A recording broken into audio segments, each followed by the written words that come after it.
아멘, 아멘.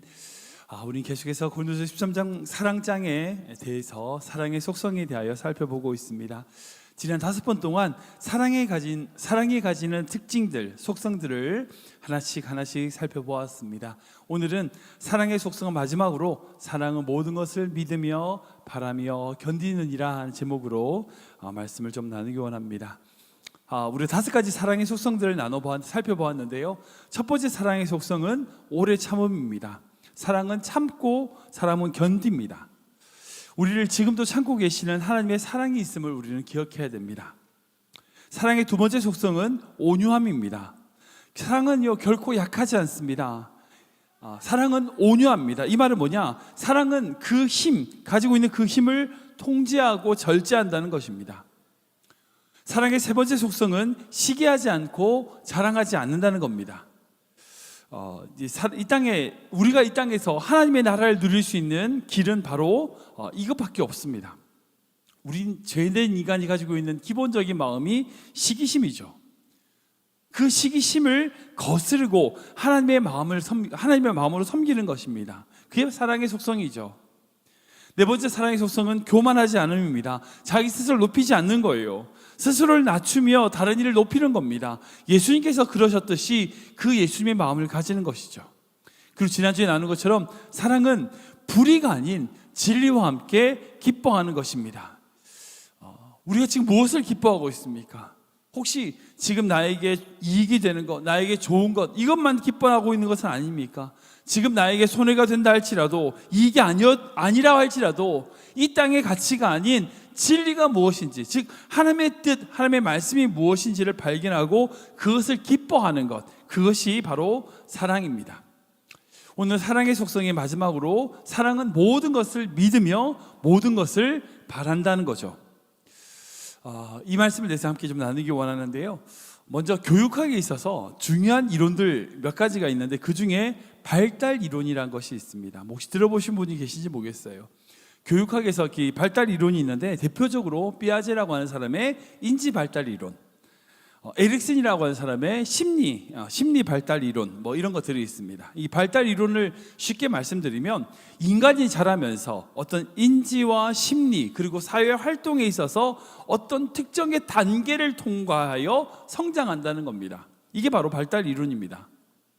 그에 따라서 기독교 교육학에서 이 발달 이론을 가져와서 또 나름의 신앙적인 것을 정리한 발달 이론이 있습니다.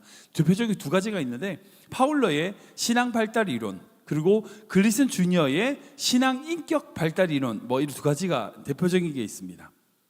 기독교 교육학이든 일반 교육학이든 이 모든 발달 이론의 목표는 뭐냐? 특별히 우리 어린아이들이 가지는 단계의 특징을 잘 이해하고 그 다음 단계로 나아갈 수 있도록 잘 가르치는 것, 이것이 발달 이론이 가지는 중요한 핵심적인 가치예요.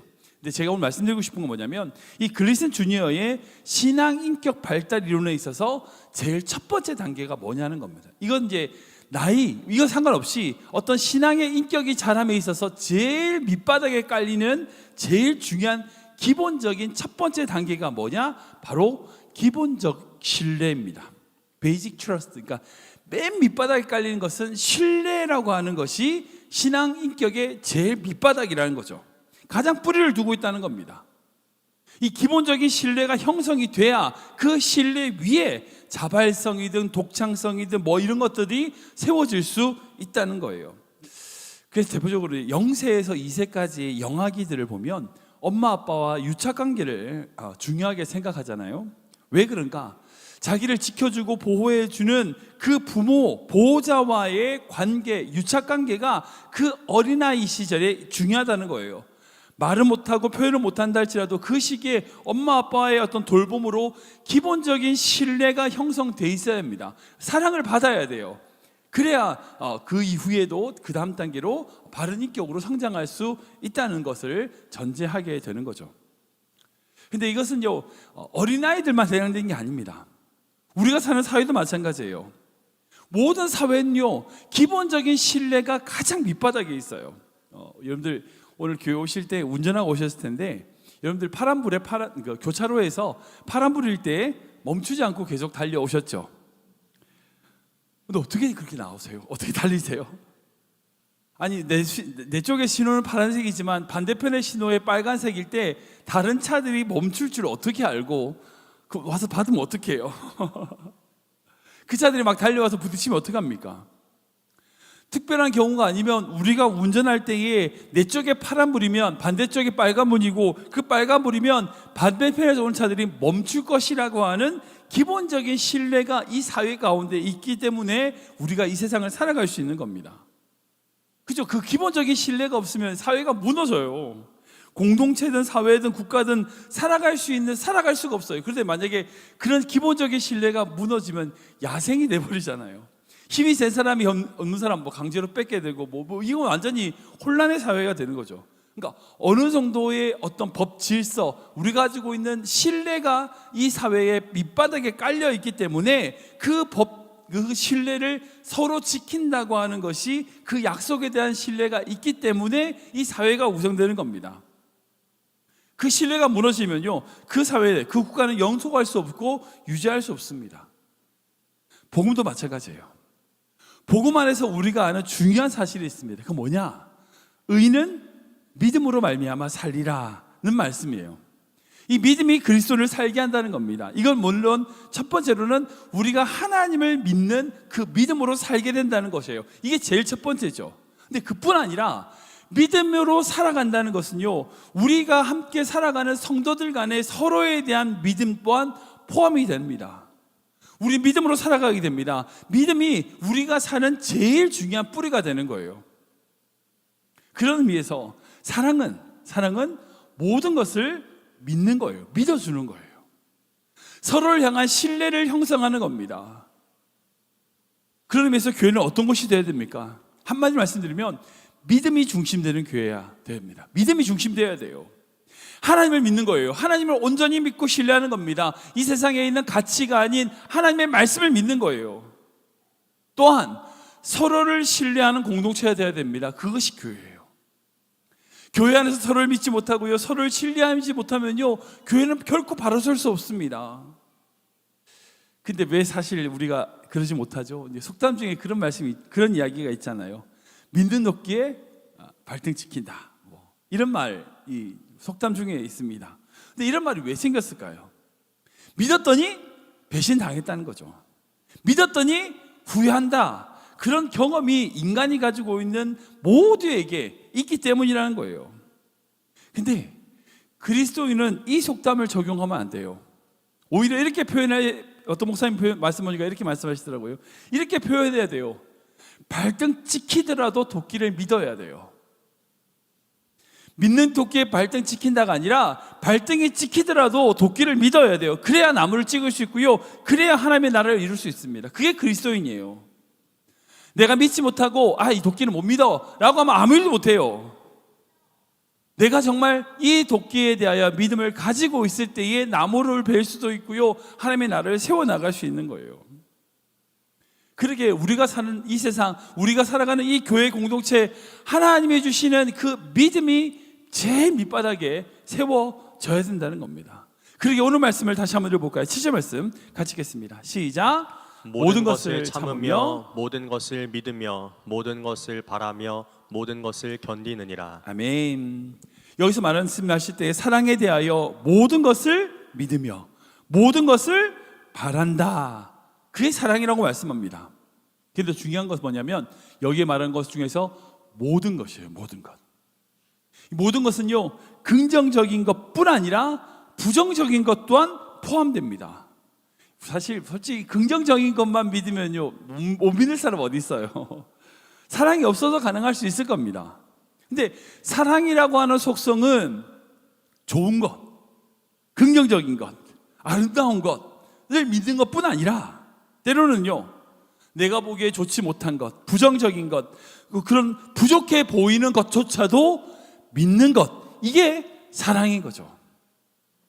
그래서 고슴도치 새끼는 고슴도치도 아름답다고. 왜? 그 이유는 뭐예요? 사랑하니까. 다른 사람 보기에는 어떠하든 간에 내가 사랑하는 대상이 있으면 그 사랑하는 대상을 믿어주는 거예요. 그게 사랑이죠. 근데 이 사랑이 어디서부터 왔을까요? 바로 예수님이에요. 예수님. 우리 예수님이 우리를 그렇게 믿어주셨어요. 그래서 로마서를 보면 우리를 향한 하나님의 사랑에 대하여 이렇게 말씀합니다. 로마서 5장 8절 말씀인데요, 같이 읽을까요? 시작. 우리가 아직 죄인 되었을 때에 그리스도께서 우리를 위하여 죽으심으로 하나님께서 우리에 대한 자기의 사랑을 확증하셨느니라. 10절도 읽겠습니다. 시작. 곧 우리가 원수 되었을 때에 그의 아들의 죽으심으로 말미암아 하나님과 화목하게 되었은즉 화목하게 된 자로서는 더욱 그의 살아나심으로 말미암아 구원을 받을 것이니라. 아멘. 아멘. 너무나 귀한 말씀입니다. 우리가 죄인 되었을 때에, 아니 하나님과 철저히 원수가 되었을 때에 어떻게 돼야 돼요? 마땅히 벌 받아야죠. 마땅히 죽어야 됩니다. 믿을 수 없는 자예요. 신뢰할 수 없는 자입니다. 그런데 그 순간에 하나님은, 예수님은 우리를 위하여 죽으셨어요. 그 죽으심을 말미암아 우리와 하나님과 화목하게 하셨습니다. 여러분, 이게 바로 하나님의 사랑입니다. 우리가 사랑받을 만한 자격이 있어서 사랑한 게 아니에요. 믿을 만해서 믿으신 게 아니라고요.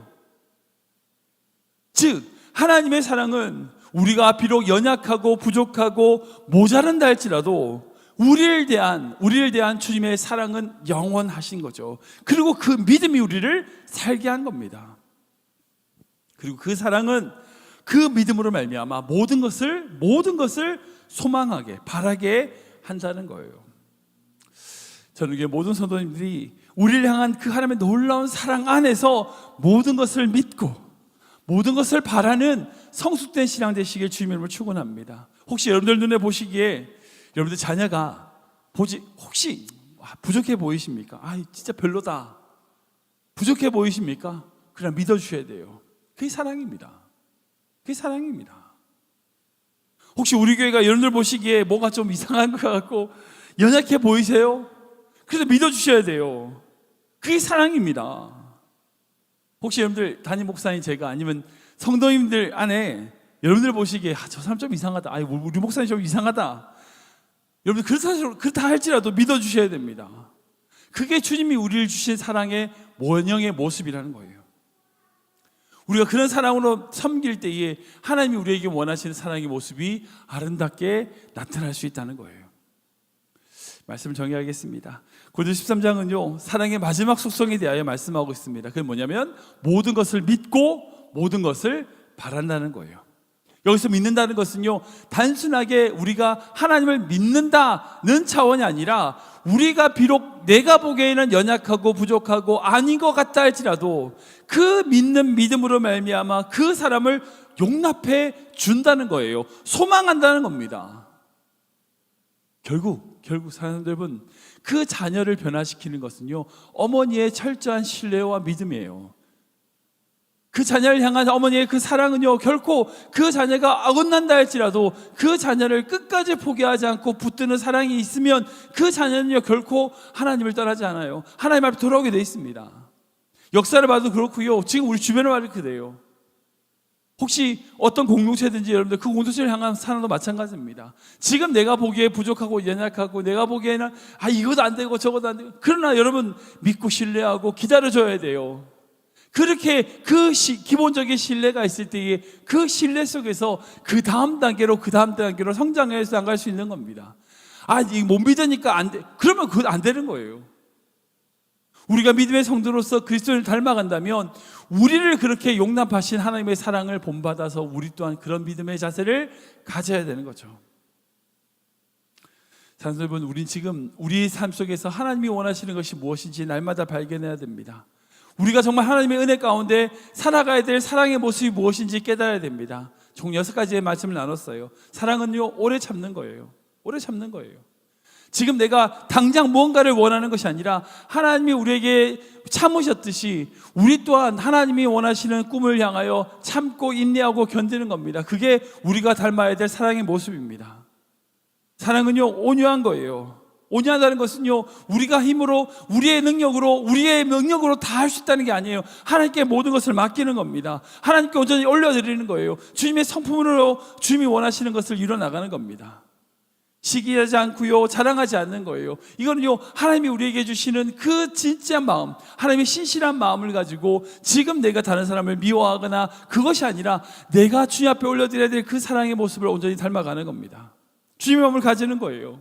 교만하지 않는 거고요. 그 또한 불의를 기뻐하지 않고 진리와 함께 기뻐하는 겁니다. 지금 내 이 세상을 기뻐하는 것이 아니라 하나님의 말씀, 하나님의 뜻을 기뻐하는 거예요.